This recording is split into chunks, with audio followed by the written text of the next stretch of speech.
मार्गशीर्ष महिन्यातील प्रमुख सण म्हणजे श्री दत्तात्रय जयंती।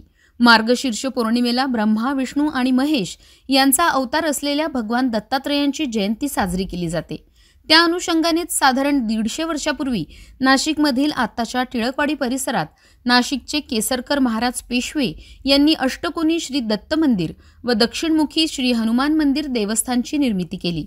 कमल पुष्पाचा कळस, भव्य असा सभामंडप, तुळशी वृंदावनाचं कोरीव काम, विशेष म्हणजे मुख्य मंदिराखालील आजपर्यंत न उघडलेले गर्भगृह, असं सारं काही एक ऐतिहासिक वारसा असलेल्या श्री दत्त मंदिर व दक्षिणमुखी श्री हनुमान मंदिरात 6 ते 14 डिसेंबर पर्यंत भव्य श्री दत्त जयंती सोहळ्याचं आयोजन करण्यात आलं होतं। श्री दत्त जन्म महोत्सवानिमित्त पालखी सोहळ्याचं तसेच महाप्रसादाचं आयोजन समस्त टिळकवाडी येथील श्री दत्त मंदिर व दक्षिणमुखी श्री हनुमान मंदिर भक्त मंडळ परिवाराच्या वतीनं करण्यात आलं होतं।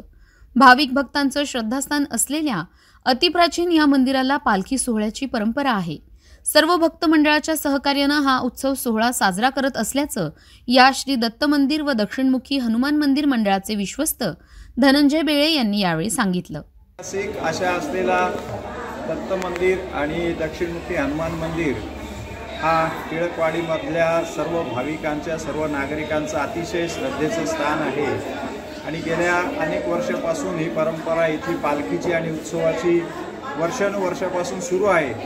गेल्या वर्षीपासून इथल्या सर्व भाविकांनी, भक्तांनी एक भक्त मंडळ स्थापन करून त्याला नवीन स्वरूपात, उत्सवाच्या स्वरूपात सुरू करण्याचा, साजरा करण्याचा उपक्रम राबवलेला आहे। त्याच निमित्ताने याही वर्षी गेले 4 दिवस झाले सातत्यानं इथं उपक्रम चालू आहे। 12 तारखेला दत्तयाग, त्यानंतर भजन संध्या, आज सकाळी अभिषेक आणि आता पालखी व संध्याकाळी आज सायंकाळी दत्त जन्म, त्यानंतर महाप्रसाद, अशा पद्धतीच्या कार्यक्रमांचं आयोजन गेल्या आठवडाभर चालू आहे। आणि सर्व भक्त मंडळी फक्त टिळकवाडी परिसरातीलच नव्हे तर राका कोल्हे असेल, शरणपूर रोड असेल, नाशिक शहरातील भक्तांनी खूप मोठ्या प्रमाणावर इथं दर्शनाला येऊन प्रतिसाद देऊन याचा आनंद लाभ घेतलेला आहे।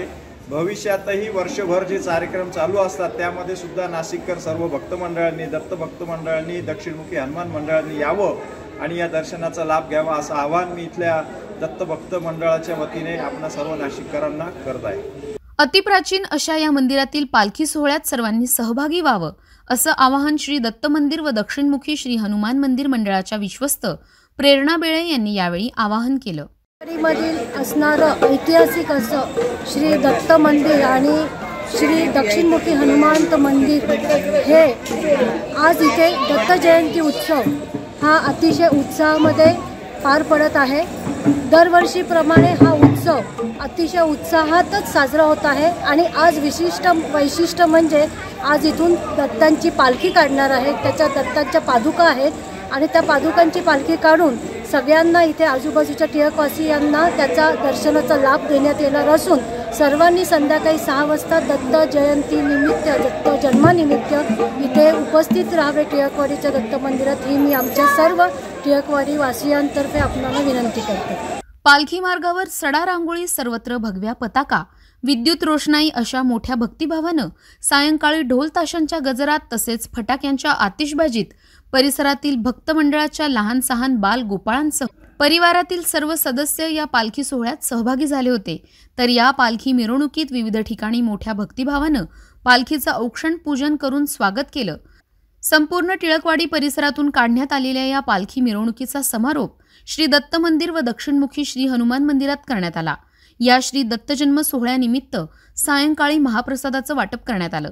श्री दत्त मंदिर व दक्षिणमुखी हनुमान मंदिर मंडळाच्या विश्वस्त प्रेरणा बेळे, अजय मुळाने, निखिल टिपरी, बिपिन बुजरुक, अरुण नेरकर, ढाकेसर आदींसह संपूर्ण हिंदू सकल समाज बांधव तसेच टिळकवाडी परिसरातील असंख्य भाविक भक्तांनी या धार्मिक सोहळ्यात सहभाग घेतला।